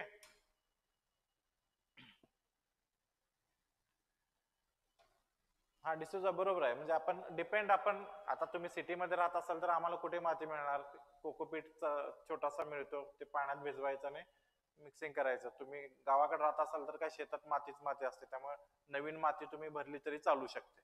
ओके. नर्सरीमध्ये हे लक्षात आलं. कोर्स आणि फाईन टेक्स्चर्डच महत्वाचा आहे. आता टेक्स्चरल क्लासेस बघा. आता ही डायग्राम काय तुम्हाला विचारली जात नाही, तुम्हाला कन्सेप्ट कळण्यासाठी मी सांगतोय. तर सँड, सिल्ट आणि क्ले हे 3 हे झालं, त्यापासून आपण लोम सॉइल बनवलो. आता इतकं काय आयडियलिस्टिक नसतं फील्ड कंडिशन्स मध्ये, त्यामध्ये सँडचं प्रमाण कमी जास्त होईल, सिल्टचं प्रमाण कमी जास्त होईल, क्लेचं प्रमाण कमी जास्त होईल. तर असे मग किती पण प्रकार पडू शकतात. मग अमेरिकन सिस्टीम नुसार आपण 12 टेक्स्चरल क्लासेस तयार केले. हे जर युके इंग्लिश सिस्टीम म्हटलं तर 6च आहेत. ओके. मग त्यासाठी एक टेक्स्चरल ट्रायंगल डेव्हलप केला गेला.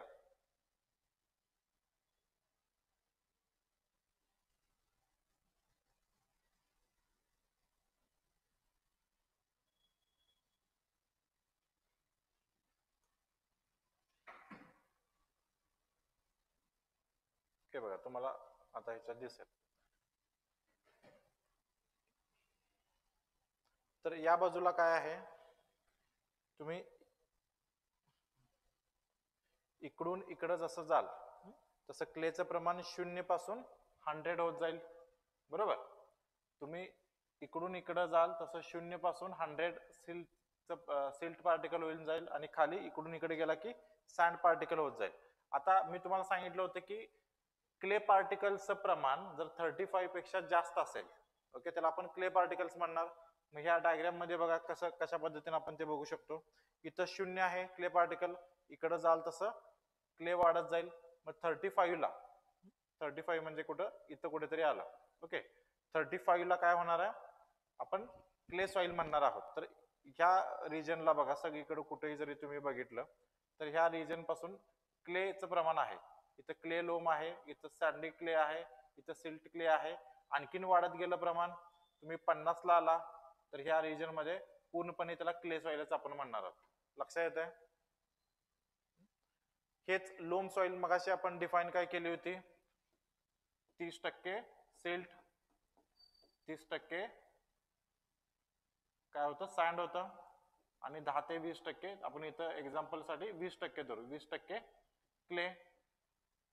या पद्धतीनं चला आता 20% क्ले म्हटलं तर हा इथं कुठेतरी पॉइंट येईल, बरोबर.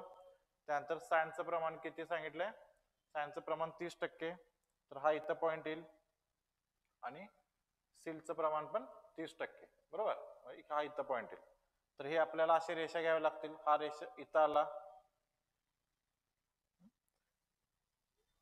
हा इथं आला, आणि 20%. आता ह्याच्यामध्ये पुन्हा काय असणार आहे, हा असा, म्हणजे हा जो एरिया आहे हा सगळा लोमचा एरिया आला. लक्षात येतो का बघा. हे तुम्हाला एक रफली मी सांगतोय की कशा पद्धतीनं बघितलं जातं. तर टोटल काय 100 झाली पाहिजे. आता ह्याच्यामध्ये ऑर्गॅनिक मॅटर पण असतं, त्यामुळे हे एक्झॅक्टली नाही बसणार, पण ह्या ह्याच्यामध्ये मग लोम सॉइल ह्या रिजन मध्ये येतो, किंवा थोडं क्लेचं प्रमाण वाढवलं की त्याला क्ले लोम म्हणणार. आता सॉइलचं नाव ठरवत असताना बघा, शेवटचा जो वर्ड असतो, हे काढून टाकतो म्हणजे तुम्हाला लक्षात येईल. शेवटचा जो वर्ड असतो, थोडं मॅग्निफाय करतो,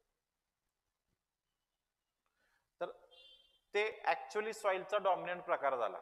जसं सिल्टी लोम आहे, ती लोमच सॉइल, त्यामध्ये थोडं सिल्टचं प्रमाण जास्त आहे. ओके, लोम मध्ये काय सगळं आयडियल आहे, आपण बघितलं सगळ्याचं प्रमाण सेम सेम आहे. आता त्यामध्ये थोडं क्लेचं प्रमाण वाढलं की क्ले लोम झालं. त्यामध्ये पुन्हा सिल्टचं प्रमाण, ह्या बाजूला गेलो आपण, सिल्ट वाढवत गेलो तर सिल्टी क्ले लोम म्हणणार. पण शेवटी काय लोम सॉइलच आहे. जेव्हा आपण इकडं वरती जातो तर सिल्टचं प्रमाण जास्त आहे, पण सगळ्यात जास्त क्ले आहे, तर सिल्टिक क्ले. शेवटी ही क्ले सॉइल आहे, पण क्ले नंतर सगळ्यात मेजर पोर्शन कुठला असणार आहे, सिल्टचा असणार आहे. इथं सँडी क्ले म्हणजे ही क्ले सॉइलच आहे, पण क्ले नंतर मेजर प्रॉपर्टीज कोणाचे दाखवणार आहे, सँडीचे दाखवणार आहे. ओके, इथं बघा लोमी सँड, तर ही सँडी सॉइल आहे, पण याच्यामध्ये लोमीचे थोडी प्रॉपर्टीज आहेत. लक्षात येत आहे? तर शेवटचा जो आहे तो मेजर आपण कन्सिडर करतो. आता हे डायग्राम तुम्हाला विचारत नाहीत, मला तुम्हाला कॉम्बिनेशन सांगायचं होतं की सँड सिल्ट पार्टिकल्स जर असतील, त्यांचं प्रोपोर्शन तुम्हाला माहित असेल, तर या डायग्राम नुसार तुम्ही काय करू शकता, एक्झॅक्टली कुठल्या प्रकारची सॉइल आहे हे तुम्ही शोधून काढू शकता. तर ही अमेरिकन सिस्टम नुसार 12 टेक्स्चरल क्लासेस आहेत, ती जनरली विचारली जाते. इंग्लिश किंवा युके सिस्टम आहे, फक्त 6 आहेत. ओके, आता ही कोणी डेव्हलप केली, तर व्हाईटनीने डेव्हलप केलेली आहे. इयर काय विचारलं जाणार नाही. आणि नंतर त्याच्यामध्ये बदल कोणी केलाय, तर डेव्हिस आणि बेनेटने. ओके, तर हे फक्त 2 फॅक्च्युअल डेटा तुम्हाला करावे लागते. लक्षात आलं का? डन.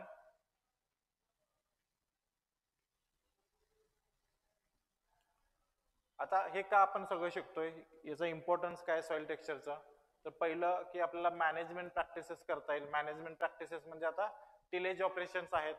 सँड सॉइल असेल तर आपल्याला माहित आहे, मग नॉर्मल कॅपॅसिटीचा पण ट्रॅक्टर चालू शकतो, खूप हायर एचपीचा गरज नाही. तर समजा क्ले सॉइलचं प्रमाण जास्त असेल तर आपल्याला ऑप्टिमम मॉइश्चर कंटेंट ज्यावेळी असेल त्याच वेळी टिलेज ऑपरेशन्स करावे लागतील. एकदम मॉइस्ट सॉइल असेल, चिकट झाले असेल, तर मग ते मी सांगितलं तुम्हाला, ट्रॅक्टर रुतून बसेल, इम्प्लिमेंटला सगळी माती चिटकून बसेल. एकदम ड्राय झालेले असेल तर खूप फोर्स लावावा लागेल, कारण हार्ड जमीन झालेली आहे. मग हे सगळे मॅनेजमेंट प्रॅक्टिसेस आहेत, हे आपल्याला कशावरून कळतं, त्या सॉइल टेक्स्चरवरनं कळतं की कुठले मॅनेजमेंट प्रॅक्टिसेस आपल्याला द्यावं लागतील. किंवा समजा क्ले सॉइल आहे, तर अशा ठिकाणी तुम्ही एकदा इरिगेशन दिल्यानंतर काही दिवस तुम्ही थांबू शकता, कारण वॉटर होल्ड केलेलं असतं. सँडी सॉइल असेल तर तुम्हाला इरिगेशनची फ्रिक्वेन्सी वाढवावी लागेल, 2-3 दिवसातून तुम्हाला पुन्हा इरिगेशन द्यावे लागेल. तर हे मॅनेजमेंट प्रॅक्टिसेस बदलतं. ओके, त्यानंतर प्रोडक्टिव्हिटी सांगितलं तुम्हाला, क्ले किंवा लोम सॉइल असेल तर सॉइलची प्रोडक्टिव्हिटी चांगली असेल. तेच सँडी सॉइलचं प्रमाण जास्त असेल तर ती जनरली एवढी फर्टाईल सॉइल नसते, सो त्याची प्रोडक्शन जे आहे ते कमी येणार आहे. लक्षात येतंय? सो सँडी सॉइल बघा, पुन्हा हेच रिपीट करतोय आपण, लूज फ्रायबल सॉइल असेल त्यामुळे टिलेज ऑपरेशनला इझी आहे. फॅसिलिटेट्स ड्रेनेज आणि एरेशन, एरेशन आणि ड्रेनेज चांगलं होतं, त्यामुळे रॅपिड इव्हॅपोरेशन आणि पर्क्युलेशन होतं. त्यानंतर have a little water holding capacity, त्यामुळे ड्रॉट स्टँड करू शकत नाही, ड्राय फार्मिंगला अनसुटेबल आहे, poor store house of plant nutrient, organic matter कमी असतं त्यामुळे न्यूट्रिएंटचं लिचिंग जास्त होणार आहे. ओके, मग हे कुठले पोटॅटो ग्राउंडनट वगैरे आपण क्रॉप घेऊ शकतो. हेच क्लेच्या बाबतीमध्ये काय, difficult to till, tillage operations करणं अवघड आहे, मॉइस्ट असेल तर खूप स्टिकी होऊन जातं, ड्राय असेल तर खूप हार्ड होऊन जातं, ड्रेनेज खूप पुअर आहे, एरेशन पुअर आहे, वॉटर होल्डिंग कॅपॅसिटी चांगली आहे, पर्क्युलेशन पण कमी होणार आहे म्हणजेच ड्रेनेज चांगलं नाही, आणि व्हेरी फर्टाईल सॉइल समजलं जातं, राईस, ज्यूट, शुगर केन ज्याची वॉटर रिक्वायरमेंट जास्त आहे, तर असे क्रॉप आपण क्ले सॉइल मध्ये घेतो. लक्षात आला. त्यानंतर लोम आणि सिल्ट लोम आपण बघितलं, these are highly desirable for crop cultivation. तर आपण बेस्ट ऍग्रिकल्चर सॉइल्स म्हणतो. याच्यामध्ये 10 ते 20% क्ले, 5 ते 10% ऑर्गॅनिक मॅटर आणि राहिलेलं जे काय असेल तर ते सँड आणि सिल्ट इक्वल पार्ट असेल तर आपण त्याला बेस्ट ऍग्रिकल्चर सॉइल म्हणू. ओके, तर इथपर्यंत सॉइल टेक्स्चरचा पार्ट आहे, याच्यावरचे आपण आता क्वेश्चन्स घेऊ. Sand percentage in sandy soil is, पटापट आन्सर द्यायचा आहे. किती असतं सँडी सॉइल मध्ये, सँड पर्सेंटेज मिनिमम किती असलं पाहिजे सांगा पटकन.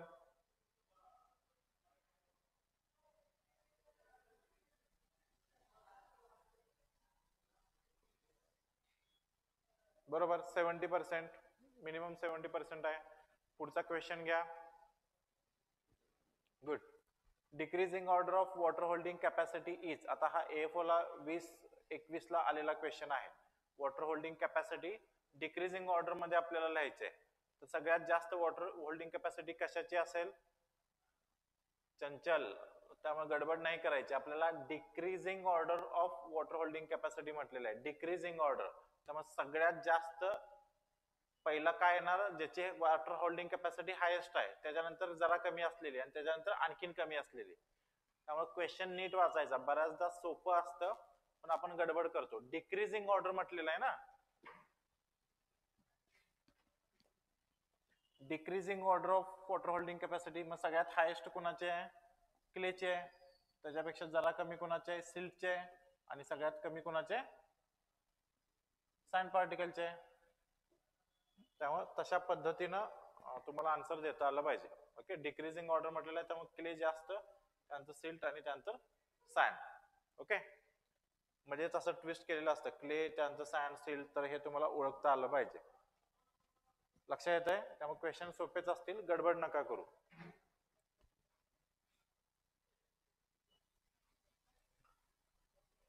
Soil texture is determined by the proportion of, आपण कशावरून काढतो,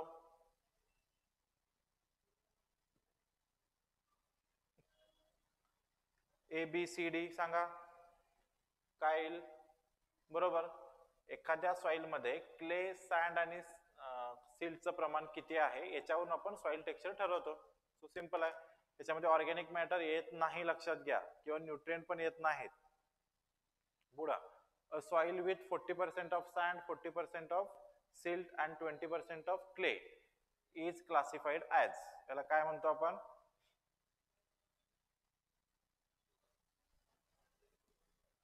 लोमी सॉइल. आपण ते 30-30 बघितलं, पण इव्हन 40-40 पण ओके आहे. जोपर्यंत क्ले 20च्या आसपास आहे तोपर्यंत त्याला लोम सॉइल आपण म्हणणार. Okay, good. पुढं, the best soil for agriculture is, एकदमच सोपा क्वेश्चन आहे, काय आन्सर येईल. ऍग्रिकल्चर साठी बेस्ट सॉइल कुठली आपण कन्सिडर करतो, बरोबर, लोमी सॉइल, ऑप्शन सी येणार. पुढे जाऊ. Which one of the following has the greatest surface area per unit mass, सगळ्यात जास्त सरफेस एरिया कुणाचा असेल खालीलपैकी,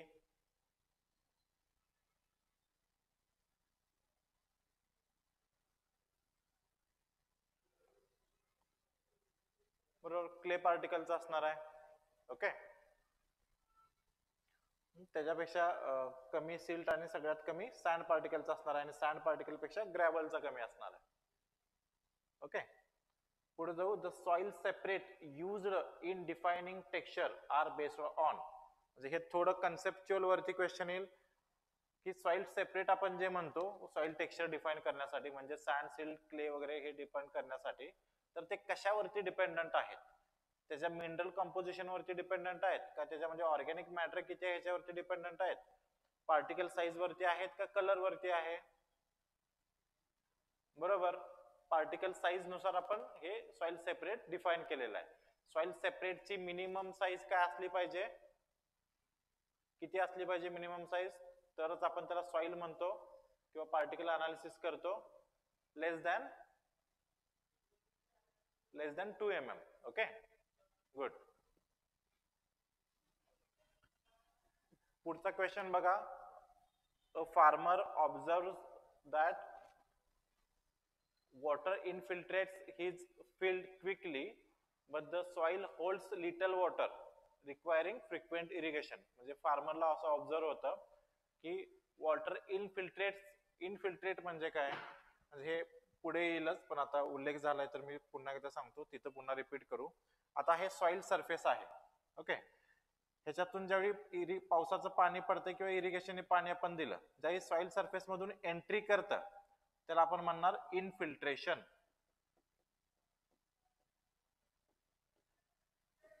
ओके म्हणजे तुम्ही इनफिल्ट्रेशन किंवा इनफिल्ट्रेटर्स हा शब्द ऐकला असाल म्हणजे पाकिस्तान मधून इंडियन बॉर्डर मधून इनफिल्ट्रेटर्स आले घुसखोर शब्द वापरलाय ओके तर तसं ही आता सॉइलची सरफेसची बॉर्डर आहे ह्याच्यातून जसं वॉटर आत एंट्री करतं ओके त्याला इनफिल्ट्रेशन म्हणतो पुढची प्रोसेस काय असते आता पाणी सँडी सॉइल असेल तर पाणी जास्त वेळ थांबणार नाही अंडर ग्रॅव्हिटेशन फोर्सनी खाली निघून जाईल त्याला आपण त्या मुवमेंटला म्हणतो downward movement due to force of gravitation त्याला आपण म्हणणार पर्कोलेशन ओके आता प्रत्येक वेळी काय डाऊनवर्डच मुवमेंट झाली पाहिजे असं नाही इथंच पाणी दिलंय तुम्ही मगाशी सांगितलं इकडचा भाग सगळा ड्रायच आहे तर काही पाण्याची मुवमेंट अशी हॉरिझॉन्टल होते त्याला आपण सीपेज म्हणतो लक्षात आलं so entry of water through the soil surface असं जर विचारलं तर infiltration movement of water within soil in downward direction due to force of gravitation असं जर म्हटलं तर पर्कोलेशन दिसत नाहीये एकच मिनिट दिसतंय ना नेट मध्ये फ्लक्च्युएशन असेल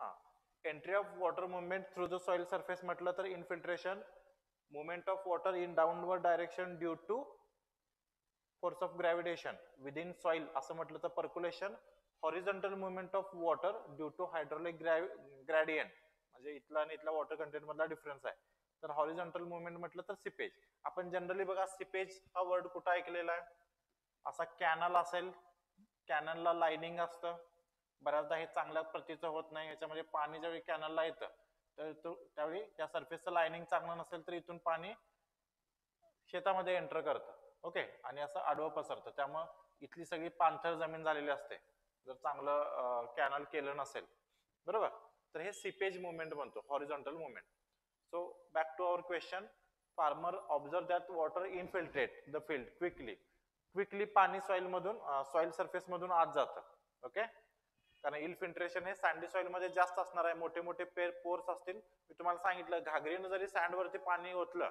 तरी ते पसरत नाही खालच्या खाली निघून जाणार आहे म्हणजेच इनफिल्ट्रेशन इझी आहे okay but the soil holds little water होल्डच करत नाही त्यामुळे आपल्याला फ्रिक्वेंटली इरिगेशन करावं लागतं so which soil texture is most likely responsible for this observation कुठल्या टाईपची सॉइल असेल राईट सँडी सॉइल असणार आहे ओके तर असे लेंदी क्वेश्चन्स असतील कारण तुमचा वेळ खाण्यासाठी किंवा कन्फ्युज करण्यासाठी उत्तर सोपंच असेल पुढं एखाद दुसरं मल्टीलाइनर क्वेश्चन पण एक्सपेक्ट करू शकता तुम्ही आपल्याला माहित नाही फिक्स पॅटर्न वगैरे असं काही नसतं मोस्टली वन लाइनरच असतील 90% पण आपली तयारी असली पाहिजे okay so which of the following statements is correct regarding soil texture साठी खालीपैकी कोणतं स्टेटमेंट बरोबर आहे it affects water holding capacity affect करते का करते बरोबर कारण सँडी सॉइल असेल तर वॉटर होल्डिंग कमी असणार आहे, क्ले असेल तर वॉटर होल्डिंग जास्त असणार आहे. इट इन्फ्लुएन्सेस एरेशन आणि रूट पेनिट्रेशन 100% करतं. सँडी सॉइल मध्ये एरेशन चांगला आहे, क्ले मध्ये एरेशन नाही. क्ले मध्ये रूट पेनिट्रेशन व्यवस्थित होत नाही, पूर्ण क्लेचं प्रमाण जास्त असेल. सँडी मध्ये इझिली होऊ शकतं. It is easily changed by cultivation, cultivation मुळे इझिली हे चेंज करू शकतो का आपण? सांगा, ह्याचा आन्सर द्या. सॉइल टेक्स्चर आपण एखाद्या सॉइलचं इझिली कल्टिवेशन प्रॅक्टिसेसने चेंज करू शकतो का? म्हणजे मी समजा एखादा ठराविकच क्रॉप घ्यालोय, पॅडीज क्रॉप घ्यायला लागलोय, तर अशा केसमध्ये सँडीचं कन्व्हर्जन उद्या सँडी सॉइलचं कन्व्हर्जन उद्या क्ले सॉइल मध्ये होऊ शकतं का? नाही होऊ शकत. त्यामुळे थर्ड पर्याय चुकीचा आहे. त्यामुळं ओनली काईल स्टेटमेंट करेक्ट विचारलेलं आहे. करेक्ट काय आहे? तर मग काय येईल? Option only 1 and 2 are correct. त्यामुळे गडबड करू नका. ओके, जो काय it is easily changed by cultivation म्हटलेलं आहे ते नाही, it is not easily changed. त्यामुळे this is considered as basic property of soil. Okay, पुढचं बघा. Which of the following texture classes is most suitable for tillage operations and crop root development especially in mechanized farming.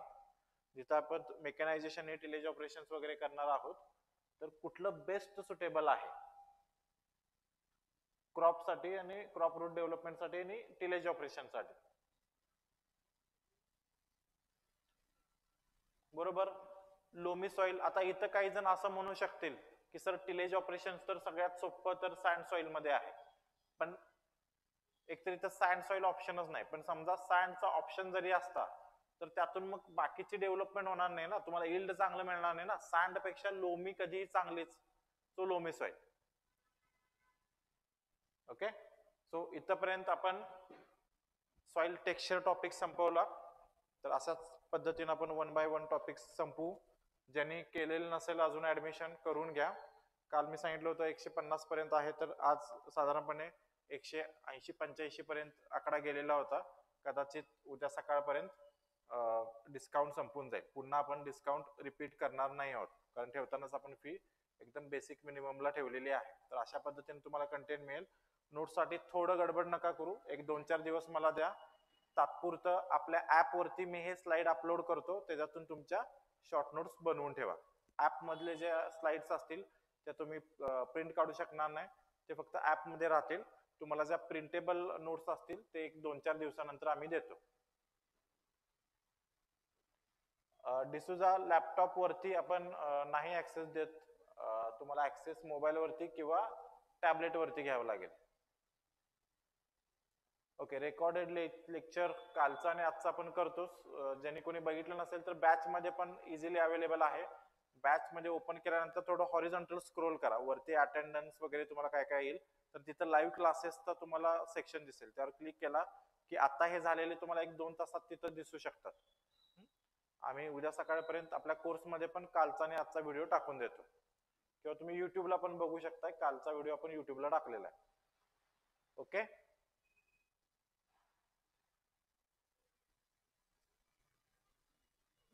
PDF मध्ये मिळेल. अगदीच काही typical असेल तर तो मिळणार नाही, जसं आता एमसीक्यू स्लाइड मध्ये आहे तर ते तिथं नसतील. ओके, आणि काही पोर्शन आहे जे आम्हाला सर्च करून आम्हाला मिळालेलं आहे ते आम्ही स्लाइड मध्ये ठेवणार. ओके, किंवा तुम्हाला शिकवताना सांगणार की तुम्ही पॉईंट नोट डाऊन करा, तुमच्या नोट्स मध्ये ते तुम्ही व्हॅल्यू ऍडिशन करू शकता. नोट्स मध्ये आपण तसं आधीमध्ये स्पेस पण ठेवतोय शिल्लक तुम्हाला नोट्स ऍडिशन करण्यासाठी. ओके, हा, बॅच चालू होण्यापूर्वी टेलिग्रामला अपडेट देत जा. ठीक आहे, आपण पब्लिक टेलिग्रामला देऊ. थोडी बॅच एक 10-15 दिवसानंतर एक स्मूथली रन व्हायला लागली, सगळे ऍडमिशन झाल्यानंतर आपण तुमचा ग्रुप बनवतो. आपण सध्या असं करू की तुम्हाला ऍप मध्ये नोटिफिकेशन येईल, म्हणजे मॉर्निंगला तुम्हाला कळेल की शक्यतो 6लाच असतं, पण समजा टायमिंग चेंज झालं, उद्या आपण रणजित सरांचं डेमो लेक्चर अरेंज करतोय, समजा झालं फिजिबल तर मॉर्निंग सेशन असेल. आज रात्री तुम्हाला ऍपला नोटिफिकेशन येईल, प्लस आपल्या पब्लिक टेलिग्राम चॅनेलला पण दिसेल. ओके, आता सध्या मोहित आपण सॉइल सायन्स संपवणार आहोत. सध्या कंटिन्युअस सॉइल सायन्स संपूपर्यंत सॉइलच होईल. आधीमध्ये रणजित सर एखादा सेक्शन घेतील, ते तुम्हाला मी 2-3 दिवस आधी सांगू. स्लाइड्स तुम्हाला मिळणार नाहीत, ऍपला अपलोड होतील. ऍप मधून तुम्ही किती वेळा बघू शकता आणि ते बघत बघत तुम्ही शॉर्ट नोट्स काढू शकता. ते काय प्रिंट साठी तुम्हाला अवेलेबल होणार नाहीत कारण तुम्ही ते डाउनलोड करू शकणार नाही. ओके, आणखीन काय डाऊट आहे का? आपण टेलिग्राम चॅनल किंवा व्हॉट्सअप वगैरे करू, पण थोडे ऍडमिशन होऊ द्या, मग एकत्रित करताय. ठीक आहे, थांबूया. ओके, आणि काही शंका असेल तर ऑफिस नंबरला कॉल करा. माझ्याशी बोलायचं असेल तरी तसा मेसेज टाका व्हॉट्सअपला, मी माझ्या वेळेमध्ये तुम्हाला कॉल करेन.